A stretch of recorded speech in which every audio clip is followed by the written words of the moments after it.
We had François Ozon on the show very recently talking about The Stranger, L'étranger. And there was like a couple of weeks up front. And we said then that we couldn't review it because it's not out. But now it makes perfect sense because you can go and see it. Yes. So, The Stranger, L'Étranger, which is an adaptation of Albert Camus' 1940s novel, which is now considered a key text in the evolution of existentialism, apparently one of the most widely read French novels worldwide. I didn't know that. I found that out from Wikipedia. I knew about L'Étranger, The Stranger, because of The Cure's record, Killing an Arab, which came out in the 1970s. And I remember hearing it and going, what on earth is that about? And everyone goes, it's a book. It's called The Stranger. It's by Albert Camus. And so, went off and got a copy of Albert because it wasn't a set text here anyway. And so read it. And it was a sort of typical angsty text in the manner of, I said this to Ozon, like Catcher in the Rye. And in the song, in the Cure song, there's that line, whatever I choose, it amounts to the same, absolutely nothing, which kind of, ties into that sort of angsty, nihilistic, nothing means anything thing that you have when you're a teenager. So the novel centers on a young man, Mayo, who's disaffected, taciturn, I think is the word that you talked about when you were talking about Ozon. The judge calls him taciturn. Judge calls him taciturn, that's right, yeah. So he shows little emotion when his mother dies, or when an acquaintance beats up a young woman, or when his girlfriend asks him if they should get married. He says, "Oh no, fine. If you want to get married, fine." Or when, for reasons that are the sort of central thing of the thing, he kills an unnamed man, an Arab, as he says, on a beach. It's a crime for which he's arrested and tried. And the film opens with somebody saying, "Why are you in here?" And he says, "Because I killed an Arab." And you always have to put that in inverted commas because that is the direct quote. So this was previously filmed by Luciano Visconti with Marcello Mastroianni, although apparently that he only ended up doing because Visconti wanted Alain Delon, and the studio wouldn't go with it. And the film got mixed responses, and apparently Camus' estate didn't like it very much. Camus, who I think died in 1960, had wanted it to be filmed by Jean Renoir, which is what Ozon was mentioning. So Ozon as he told the film, Ozon, I'm saying Ozu, I'm turning him into a Japanese director. Ozon wanted to make a film about a disenfranchised young man of today who committed suicide. And he said he couldn't get funding for it. And then somebody said, you should read L'Étranger. And he said, well, I had read L'Étranger because it was a set text in the same way that like Lord of the Flies was for us. And then he revisited that book in the wake of this project that he didn't make and thought, okay, this is a way of doing a story that has a connection. So he sold that idea to Benjamin Voisin, playing Mayo, the central character. And so now you have this version, which is the second version. And in order to do it, he had to have it signed off by the Camus estate. So the irony is that the Visconti version, which is from the 60s, is made in vibrant color. This new version, made in the 21st century, is in black and white. And in fact, if you heard the interview, I said to Ozon, is it to do with, the black and white morality? He said, well, actually, it was largely to do with economics, because it's if you haven't got the money to do a period film, you do it in black and white. But he also said it was to do with to emphasize the sunlight, because the sunlight is a very big part of this. And so in the film, as in previous incarnations, Mayo's whole thing is that he's not being executed for the murder, because as everybody tells him, he's not the first person to kill an Arab, and he won't be the last. And many people have got off for doing that. He says he's condemned for not crying at his mother's funeral and for being an atheist and for refusing to show contrition.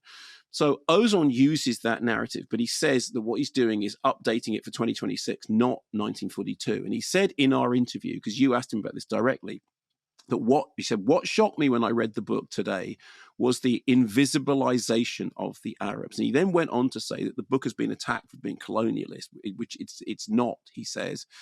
He talked about the fact there was an apartheid relating to French Algeria, in which there were second-class citizens, and what Camus was doing was reflecting that apartheid. Anyway, that argument can rage and rage, doesn't matter. He was also talking about the fact that the story of the Algerian War is still taboo in France. I mean, as everybody knows, Battle of Algiers was a key to. Anyway, it is still something which needs to be updated and contextualized for a modern audience. So in this version, the main difference with this version is that both the victim and the victim's sister are given a degree of agency and are named. So Musa Hamdani and Jamili. And he said, she is there to bear witness to the fact that in this story and at the trial, her brother is never mentioned, even though he is the one who is murdered. And he said that far from contradicting the novel, what he was doing was pulling a thread that was always there in Camus, but he was just sort of drawing it out. And you then said, which I thought was really insightful, do the female characters act as a counterpoint to the toxicity of the men? And he agreed that yeah, it felt like that's what he'd done, certainly. Yes, and he agreed with you that is exactly what was happening, is that the sister was absolutely the conscience, and there are moments during it in which women interact with each other in a way which is empathetic, in a way which never happens with the men. Now, of course, inevitably, when this happened, some critics felt that, he's just fallen foul of political correctness. In fact, Camus' daughter, who authorized the adaptation, was quoted as saying, I thought the film was very good, but not the role he gave the sister at the end. I think Francois Ozon did it to satisfy wokeism. Ugh. Yeah. Really? That's right. So, yeah, precisely. So I think that I think the film does capture the angsty detachment of youth, and it reminds me why it was that when, as a younger man, it was a kid really, that book seemed kind of profound and nihilistic, and plaudits to the actor playing the central role, because you're playing an empty vessel. I mean, you're playing a cipher, you're playing someone who is, to quote Ozon again, an idea, an abstraction rather than a person. My problem, and you and I talked about this a little bit, and I want to know whether you still feel the same way. My problem is this. Existentialist despair is essentially infantile, okay? Yes. Sartre wrote Being and Nothingness in the 1940s, and then he grew up and he became a Marxist, and he wrote Search for a Method in the 50s and Critique of Dialectical Realism in the 60s, which accepted that the material world does affect how you understand the world. That there are real things really happening in the real world that really matter how you experience a thing. And so there is a weird thing about stepping back into the story at all, which is that the central character is, well, how did you find the central character? Well, I mean, certainly Benjamin Voisin, as Francois said his name, playing Mo, so he's very good. And that must be, as you mentioned, must be very difficult to sort of be nothing, to not react, because acting is all about reacting. Anyway, he's just this most infuriating character. And I don't, to be honest, existentialism and all that kind of nonsense, you come across at university and it's infuriating, and you don't often see it in the cinema. It's always felt to me like an affectation of the wealthy.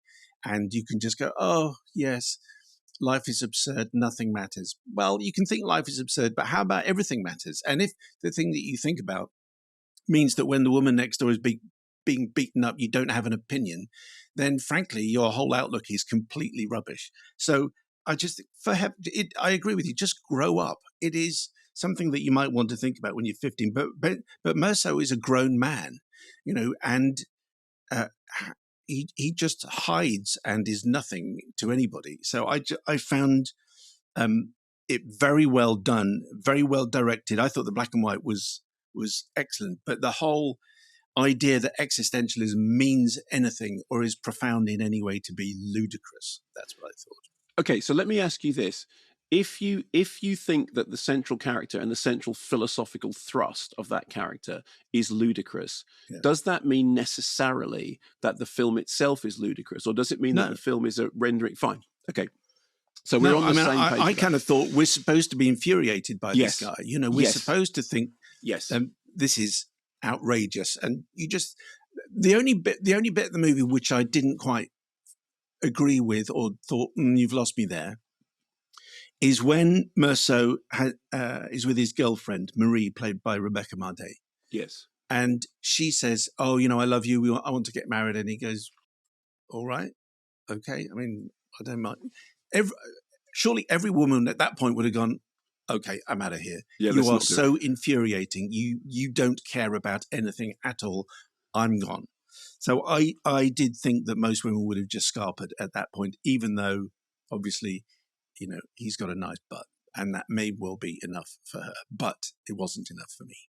One of the interesting things about the film for me was I thought the film was almost stolen by Denis Lavant as the dog-beating Salamano. He's only on for about 3 minutes. He is, but aren't they 3 minutes in which, because you see him, shouting and beating his dog, and then the dog is gone and he's bereft.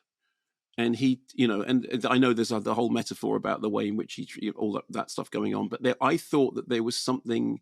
I thought he did a brilliant job with a small role, a small but crucial role. Didn't you think?